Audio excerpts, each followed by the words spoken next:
The rain poured down hard. Grace, a young banker, was driving home after a long, tiring day at work. Her windshield wipers moved quickly, but the rain was too heavy. The roads were flooding, and the sky was dark.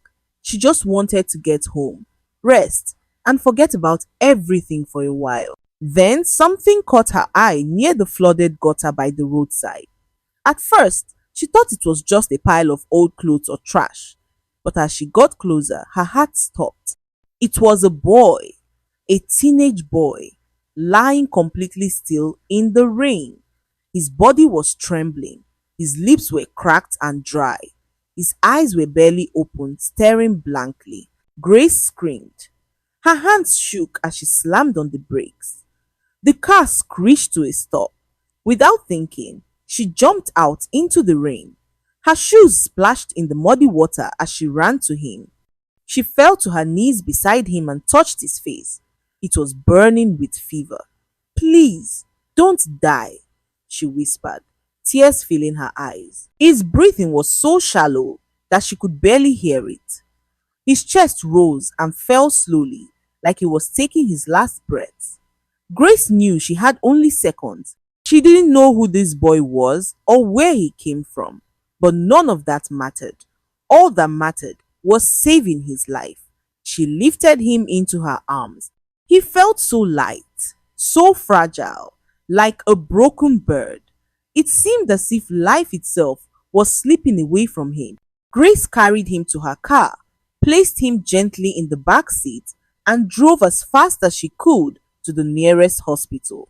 Her heart pounded and her hands shook on the steering wheel. All she could do was pray, God, please, let him live. The hospital doors flew open as Grace rushed in, screaming for help. Nurses and doctors came running. They took the boy from her arms and placed him on a stretcher. Within seconds, they were pushing him through the emergency doors. Grace stood there, soaking wet, her clothes dripping onto the hospital floor. She couldn't move. She just stared at the doors where they had taken him. Hours passed. Grace sat on a cold metal chair outside the emergency room. Her body shook, not from the cold, but from fear. She didn't know why she cared so much about this stranger. She didn't know why her heart felt like it would break if he died. But she couldn't leave. She sat there, praying, hoping, begging God to save him. Finally, the doctor came out. His face was serious and tired. Grace stood up quickly, her heart racing. Is he alive? She asked, her voice breaking. The doctor nodded slowly. Yes, but barely. He wouldn't have lived another hour if you had not brought him here. You saved his life. Grace's legs felt weak. She sat back down, tears streaming down her face. She had never felt so relieved. Later that night, the boy finally opened his eyes. His voice was soft and weak, and Grace had to lean in close to hear him. My name is Divine, he whispered. In that moment, Grace knew her life was about to change forever. Divine lay in the hospital bed, still weak with pain in his eyes. Grace sat beside him, holding a cup of water to his lips. He drank slowly, carefully, like he hadn't had water in days. Maybe he hadn't. Grace wanted to know how this young boy ended up dying alone by a flooded gutter. Divine, she said gently, what happened to you? Where is your family? His eyes filled with tears. He turned away, staring at the white hospital wall. For a long time, he said nothing. Grace didn't push him. She just waited. Finally, he spoke. His voice was broken, filled with sadness no one 5-year-old should ever feel. My mother, he began, his voice trembling. She was everything to me. She worked hard every day just to take care of me. She would wake up early, come home late, but she always made sure I had food and a place to sleep. She was my world. Divine stopped and tears rolled down his cheeks. Grace reached out and held his hand. One afternoon, Divine continued, she was coming to pick me up from school. I was waiting outside with my friends, excited to see her. But she never came. A police officer arrived. He pulled me aside and told me there had been an accident. My mother, she didn't make it. She died on the way to get me. Grace's heart shattered. She squeezed Divine's hand tighter. I'm so sorry, she whispered. But Divine wasn't finished. The worst part was yet to come. After her burial, Divine said, his voice now filled with anger and pain. Her family came, my uncles and aunts, people I thought cared about us, but they didn't care about me. They only cared about what my mother left behind. They took everything, her house, her savings, her furniture, even her clothes. They sold it all and left me. They said I wasn't their responsibility. They said I should fend for myself.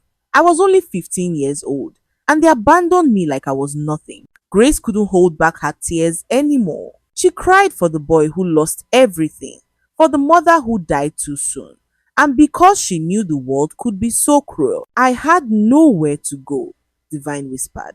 I wandered the streets. I slept on benches, in abandoned buildings, anywhere I could find. I begged for food. Sometimes people gave me something. Most times they walked past like I was invisible. Then I got sick, very sick. I couldn't walk anymore. I couldn't even stand. That's when I collapsed by the gutter. I thought I was going to die. I thought it was over. Grace looked at Divine with tears in her eyes. But it's not over, she said firmly. You're alive, and I'm not going to let you suffer anymore. The doctor said Divine needed a few more days in the hospital before he could leave. Grace visited him every day. She brought him food, clean clothes, and books. She talked to him, listened to his stories, and made him laugh. For the first time in months, Divine felt cared for. For the first time since his mother died, he didn't feel alone. But as the days passed, Grace began to worry about what would happen next. Divine had no home, no family, no one to take care of him. The hospital wouldn't let him stay forever. Where would he go? Back to the streets? Back to hunger and loneliness? Grace couldn't let that happen.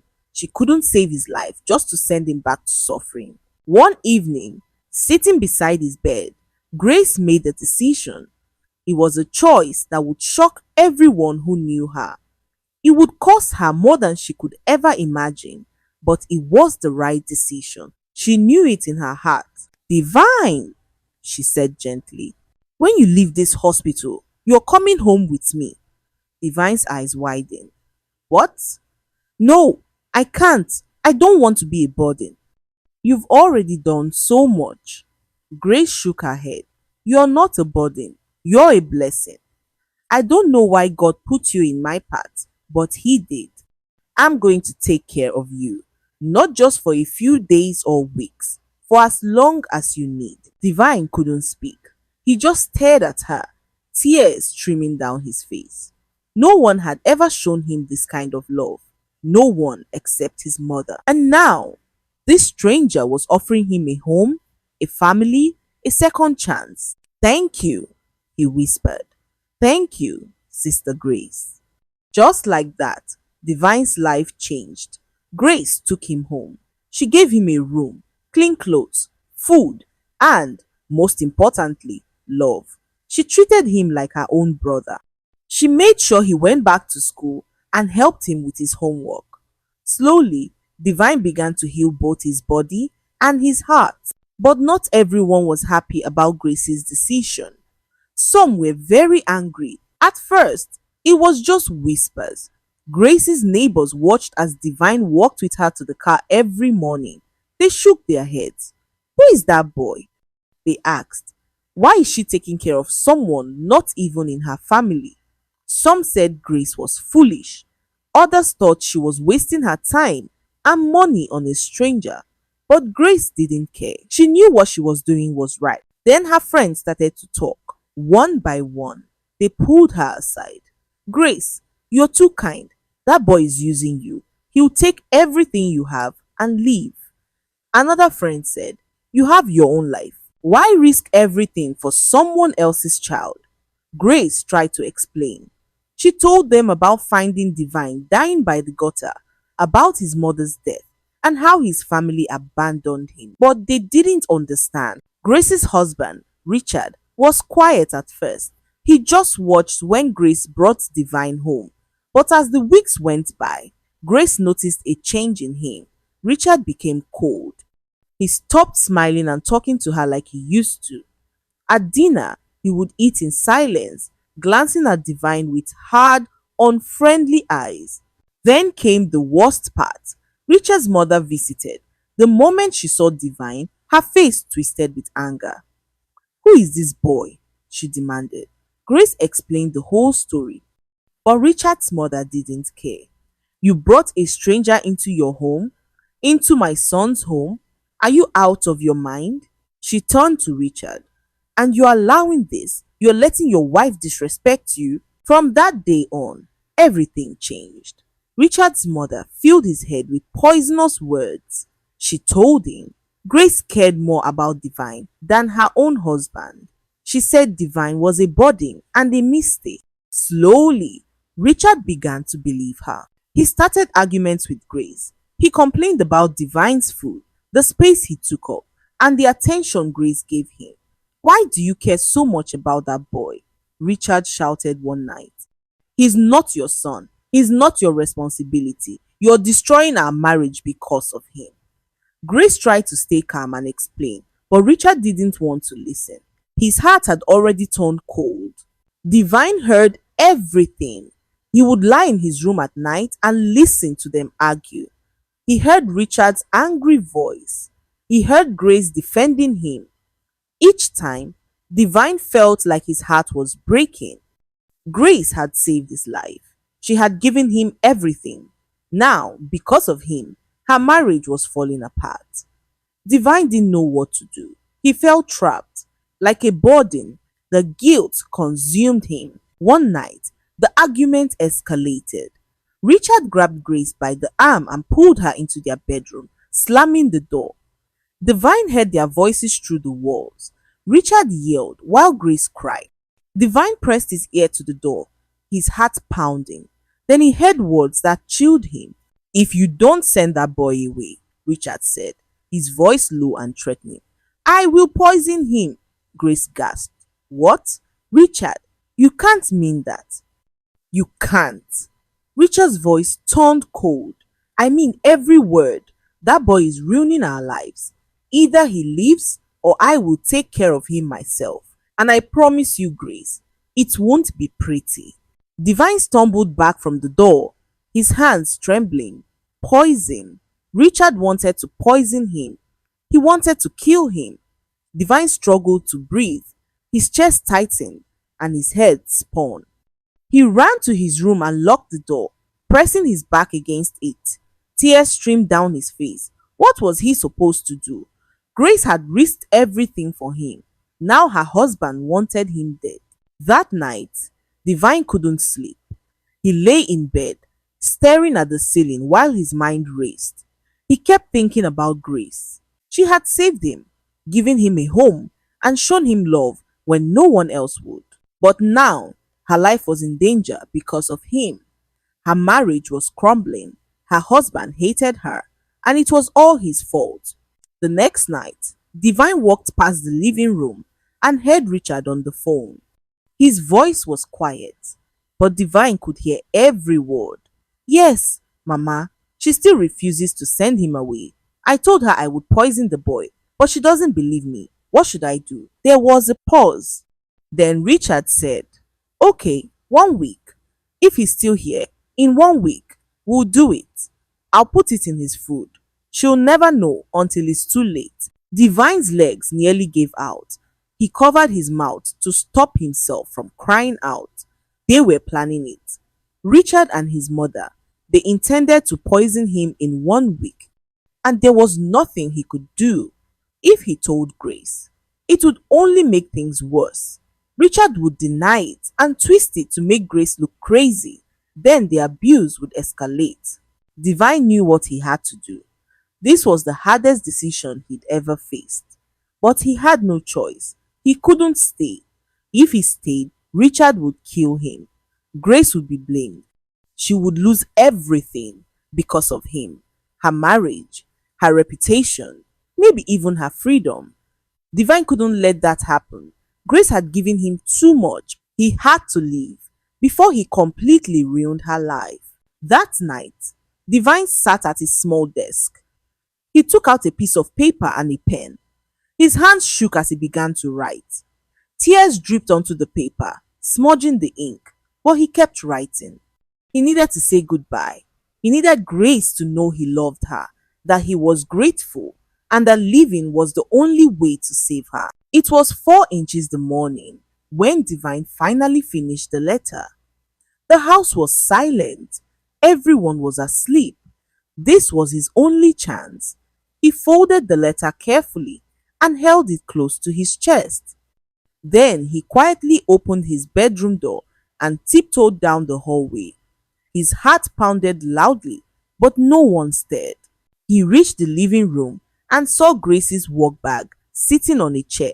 She always carried it to the bank. Divine opened the bag slowly and slipped the letter inside, making sure it was in a spot where she would find it. He closed the bag and stepped back. This was it. This was goodbye. Divine looked around the house one last time. This place had been his home. For the first time since his mother died, he had felt safe here. He had felt loved. But now it was time to go. He couldn't stay and watch Grace suffer because of him. He couldn't let Richard hurt him and ruin Grace's life too. Leaving was the only answer. Divine opened the front door as quietly as possible. The cool morning air hit his face. It was still dark outside. The streets were empty. He had no money, no plan, no idea where he was going. But he had faith. Faith that somehow God would take care of him. Faith that Grace would be okay without him. Faith that someday things would get better.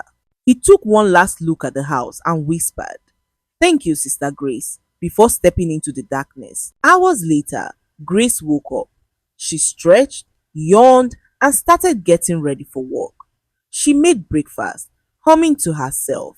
But as she moved through the house, she noticed something odd. Divine's door was open. That was unusual. He always kept it closed. Grace peeked inside. The bed was made, the room was clean, but Divine was gone. "Divine?" she called out. No answer. "Divine, are you in the bathroom?" Still nothing. Grace's heart raced. She checked every room in the house, the kitchen, living room, and backyard. But Divine was missing. Panic set in. Where could he be? Did Richard do something to him? What happened? Grace grabbed her work bag and rushed to the car. She would drive around the neighborhood and look for him. But as she opened her bag to get her keys, something caught her eye. A folded piece of paper. She pulled it out slowly, her hands shaking. When she unfolded it and saw the handwriting, her heart sank. It was from Divine. "Dear Sister Grace," the letter began. Grace's eyes filled with tears as she read, "Thank you for saving me. Thank you for loving me when no one else did. I am not your blood, but you made me family. I will never forget you.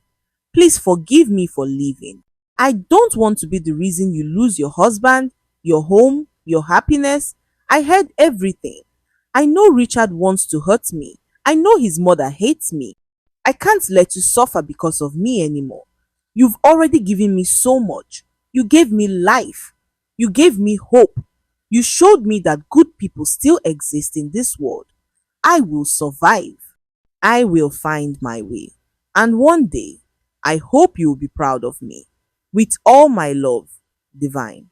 Grace collapsed to her knees, clutching the letter to her chest. She sobbed uncontrollably. "No, no, no," she cried. "Divine, please come back." But he was already gone. No matter how hard she searched, she couldn't find him. Divine walked for hours. His feet hurt and his stomach was empty. He didn't know where he was going, but he kept moving. He needed to get far away from Grace's house, far enough that Richard couldn't locate him and Grace would be safe. The sun began to rise, painting the sky with orange and pink hues. It was beautiful, but Divine didn't feel any beauty. He felt broken, alone, and scared. As he walked along a lonely road, he heard voices behind him, rough, dangerous voices. Divine's heart sank. He turned slowly and saw three men approaching him. They were big, with mean faces and hard eyes. Divine knew immediately what they wanted. "Hey, boy," one of them called. "Where are you going so early in the morning?" Divine didn't answer and began walking faster. But the men were quicker. They surrounded him. One grabbed his arm. "What's the rush? Got any money?" Divine shook his head. "No, sir, I have nothing. Please, just let me go." The man laughed. "Nothing? We'll see about that." They searched him, taking his shoes, the small bag he carried, and even the only shirt he had packed. When they realized he had nothing valuable, they grew angry. One punched him in the stomach and he fell to the ground, gasping for air. Another kicked him in the side and pain exploded through his body. "Next time, have something worth stealing." One of them spat before they left him lying in the dirt, beaten and broken. Divine lay there for a long time, unable to move, every part of him aching. Tears streamed down his face. "Why, God?" he whispered. "Why does everything bad keep happening to me? What did I do wrong?" But there was no answer, only silence. Eventually, Divine forced himself to stand. His body screamed in pain, but he kept moving. He had no choice. If he stayed there, he would die. He didn't want to die, not yet, not after all Grace had done for him. He owed her to survive, to keep going, to make something of himself. So he walked, step by painful step, into the unknown. Days turned into weeks. Divine wandered from town to town, sleeping on the streets and begging for food. Sometimes people gave him a little something. Most times they ignored him. Some even yelled at him to get away. Divine's clothes became dirty and torn. His hair grew long and messy, and his body grew thinner. Despite it all, he never lost his manners. Whenever someone gave him even a crumb of bread, he would bow his head and say, "Thank you. God bless you." When people mocked him, he stayed silent. When they spat at him or called him names, he didn't fight back. He just prayed. He prayed for grace, for strength, and that one day things would improve. Slowly, something began to change. People started to notice him, not for his appearance, but for his attitude. There was something different about this boy. He was humble, respectful, and never caused trouble. That caught the attention of an important man. One evening, Divine was sweeping the front of a small shop. The owner had agreed to give him leftover food if he cleaned the area. Divine worked hard, ensuring every corner was spotless. As he was cleaning, a man walked by and stopped. He watched Divine for a few minutes. The man owned a small computer repair shop down the street, and he had seen Divine before, always polite, always working, never complaining. The man approached Divine. "Boy, what's your name?" Divine looked up, taken aback. "My name is Divine, sir." The man nodded. "Divine, that's a good name. Do you know anything about computers?" Divine shook his head. "No, sir. I've never had the chance to learn." The man smiled. "Well, would you like to learn? Come to my shop tomorrow morning. If you're willing to work hard, I'll teach you." Divine's eyes widened. He couldn't believe what he was hearing. "Really, sir? You would do that for me?" The man nodded. "Yes, but I'm not doing this for free. You work for it. You clean. You carry heavy things. In return, I'll teach you everything I know about computers." Divine's heart raced with joy. "Thank you, sir. Thank you so much. I promise I won't let you down." That night, for the first time in weeks, Divine smiled. Maybe things were finally starting to change. Divine arrived at the computer shop early the next morning. The shop owner, Mr. Emmanuel, put him to work right away. First, you clean, mister, Emmanuel said. Sweep the floors, organize the shelves, make sure everything is neat. Divine didn't complain. He worked hard, cleaning every corner of the shop until it shone. Mr. Emmanuel was impressed. This boy wasn't lazy. He didn't make excuses. He simply did what he was told. After a few days, Mr. Emmanuel began teaching Divine the basics. He demonstrated how to take apart a computer and reassemble it. He explained wires, circuits, and how everything connected. Divine absorbed everything quickly. He asked questions. He paid attention. Whenever Mr. Emmanuel showed him something, Divine practiced until he got it right. Weeks turned into months. Divine's skills improved faster than anyone expected. He wasn't just cleaning anymore. He was fixing computers. He was solving problems. He even started coming up with ideas to improve things. Mr. Emmanuel was amazed. This boy is special, he thought. He has a gift. One night, after the shop closed, Divine stayed late. Mr. Emmanuel had given him an old broken laptop that no one wanted. If you can fix this, mister, Emmanuel said, it's yours. Divine worked on that laptop for hours. He took it apart, studied every piece, and then gradually put it back together. When he finally pressed the power button, the laptop turned on. Divine couldn't believe it. He had fixed something everyone else had given up on. From that moment, Divine knew what he wanted to do with his life. He wanted to create, he wanted to build, he wanted to use technology to help people. So, late at night, while everyone else was sleeping, Divine began working on something bigger, a small idea, a simple program, something that could solve a problem people didn't even know they had. It was just the beginning, but it was a beginning that would change everything. Years passed. Divine was no longer the weak boy sleeping on the streets. He had grown into a strong, intelligent young man. His small idea turned into a company. His simple program became a solution that businesses needed. Investors came, money came, success came. Soon, Divine found himself at the top, a tech CEO with wealth, power, and respect. People who once ignored him now wanted to shake his hand. Those who once mocked him now called him Sir. Despite all the success, money, and fame, Divine never forgot. He never forgot the gutter where he almost died. He never forgot the woman who saved him, Grace, Sister Grace. She had given him everything when he had nothing. Every night, before bed, Divine would close his eyes and pray for her. God, wherever she is, please protect her. Please bless her. She gave me life. I owe her everything. Divine tried to find her. He hired people to search and went back to the town where she lived. But Grace was gone. No one knew where she went. Her house was empty, and her neighbors said she had moved away years ago. Divine's heart ached. He wanted to thank her. He wanted to show her that he had made it, that he hadn't wasted the second chance she gave him, but he couldn't find her. And so he kept searching, hoping and praying that one day he would see her again. What Divine didn't know was that Grace's life had fallen apart. After he left, her husband Richard blamed her for everything. He became cruel. When Grace got sick, he didn't take care of her.